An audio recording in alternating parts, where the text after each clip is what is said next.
नमस्कार शेतकरी मित्रांनो, सध्या शेतकरी वाट पाहत असलेला महत्त्वाचा प्रश्न म्हणजे पीक विमा.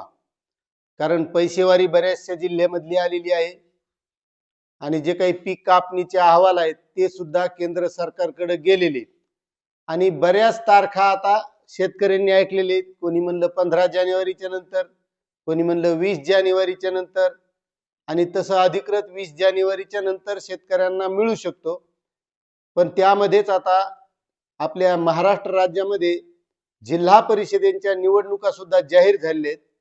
त्यामुळे सुद्धा बऱ्याच शेतकऱ्यांना आता असं वाटू शकतंय की आता निवडणुका आहेत, मग आपल्याला पीक विमा मिळेल का नाही. कारण निवडणुका ह्या फेब्रुवारी महिन्यापर्यंत चालणार आहेत आणि त्यामुळे शेतकऱ्यांना हा प्रश्न पडलेला आहे की या निवडणुकांचा आडसर पीक विम्यासाठी होऊ शकतो का. मात्र तेच आपल्याला आजच्या व्हिडिओच्या माध्यमातून बघायचंय. त्यामुळे तुमचं वेणुगंगा शेती योजना या युट्यूब चॅनलमध्ये मी रामेश्वर नवटके स्वागत करत आहे. तुम्ही जर आपल्या चॅनलवर नवीन असाल तर चॅनलला सबस्क्राईब करा, व्हिडिओला लाईक करा आणि जास्तीत जास्त शेतकऱ्यांना ही माहिती शेअर करा. आता एक लक्षात घ्या शेतकरी मित्रांनो, आता महानगरपालिकेच्या निवडणुका चालू आहेत, त्याचं आज मतदान होतंय. मात्र शहरी भागासाठी या पीक विम्याचं काही लय देणं घेणं नसते.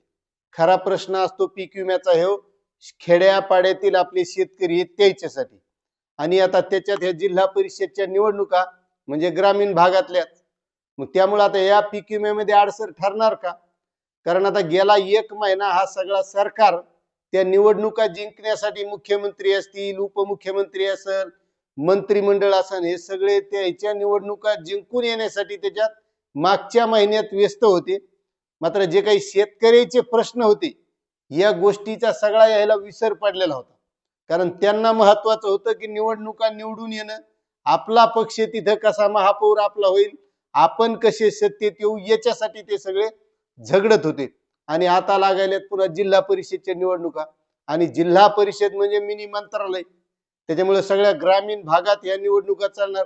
त्याच्यात बी काही जिल्हा परिषद या आरक्षणामुळे मागे राहिले आहेत. म्हणजे अगोदर ह्या होणार, पुन्हा त्या आरक्षणाचा प्रश्न सुटला की त्याच्यानंतर त्या येणार. मग आता एवढ्या निवडणुका होत चालल्यावर आपला जो काही महत्वाचा पीक विम्याचा प्रश्न आहे, मग तो प्रश्न सुटन का नाही, हा पडणारा खरंच शेतकऱ्यांना मोठा प्रश्न आहे. कारण या वर्षी अतिवृष्टीमुळे शेतकऱ्याचं नुकसान झालेलं आहे. त्याच्यात जे काही नुकसान भरपाई देण्यात आली होती त्याच्यातही आणखी शेतकरी काही म्हणतात की मला नुकसान भरपाईच आली नाही, मी KYC केली तरी आली नाही, काही म्हणतात यादीत नाव आहे तरी आली नाही, रब्बीचं अनुदान आलं नाही. मग आता जे काही खरं म्हणजे शेतकऱ्यात तारणारा जी गोष्ट आहे ज्या नुकसान भरपाईला, तर ते आहे पीक विमा. मात्र त्यामध्ये यावर्षी अडचणी करून ठेवल्यात. जे काही खरा पीक विमा मिळणारे ट्रिगर होते ते काढून टाकलेले, तर उंबरठा उत्पादनावर हा पीक विमा मिळणार आहे. मग आता मिळतोय किती आणि काय किती, मात्र त्याच्या आधी ह्या निवडणुका आल्यामुळं त्यामध्ये अडचण होऊ शकते का. तर शेतकरी मित्रांनो, महत्वाचं आहे की या निवडणुकामुळे या पीक विम्याच्या वाटपामध्ये कोणत्याही प्रकारची अडचण येणार नाही. मात्र ही जी काही प्रशासकीय यंत्रणा आहे, जर ही निवडणुकामध्ये गुंतली तर मग शेतकऱ्यांना यासाठी वाट पाहावी लागू शकते.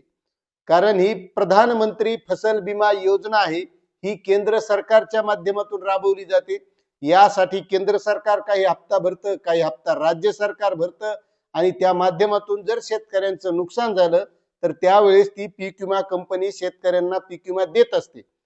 मात्र यामध्ये हे जे काही यंत्रणेमध्ये काम करणारे प्रशासकीय अधिकारी आहेत, हे जर या निवडणुकीच्या काळात निवडणुकीमध्ये गुंतून राहिले तर मग एखाद्या वेळेस शेतकऱ्यांना उशीरही लागू शकतो. तसं पाहिलं तर निवडणुकीचा अडसर नाही, फक्त हे जे काही नेते प्रचार करणार आहेत याला सांगता येणार नाही की आम्ही विमा द्यायला एवढं त्याला म्हणता येणार नाही. मात्र ही केंद्र सरकारची योजना असल्यामुळे शेतकऱ्यांना पीक विमा मिळण्यास कोणत्याही प्रकारची अडचण नाही. मात्र त्यासाठी जी काही प्रशासकीय यंत्रणा आहे या यंत्रणेनं काम करणं गरजेचं आहे. आणि जे नेते आहेत आपले, यानं त्या यंत्रणेकडून काम करून घेणं गरजेचं आहे. आणि जर हे महानगरपालिकेच्या निवडणुकीत जसे व्यस्त होते तसे जर का जिल्हा परिषदच्या निवडणुकीत व्यस्त राहिले तर एखाद्या वेळेस सांगता येत नाही की उशीर किती होईल. मात्र त्याबाबतची जर अधिकृत काही पुन्हा अपडेट माहिती आली तर ती आपण नक्कीच देण्याचा प्रयत्न करू. मात्र तुम्हाला यावर काय वाटते नक्कीच कमेंट करा. चॅनलवर नवीन असाल तर सबस्क्राईब करा, व्हिडिओला लाईक करा. धन्यवाद.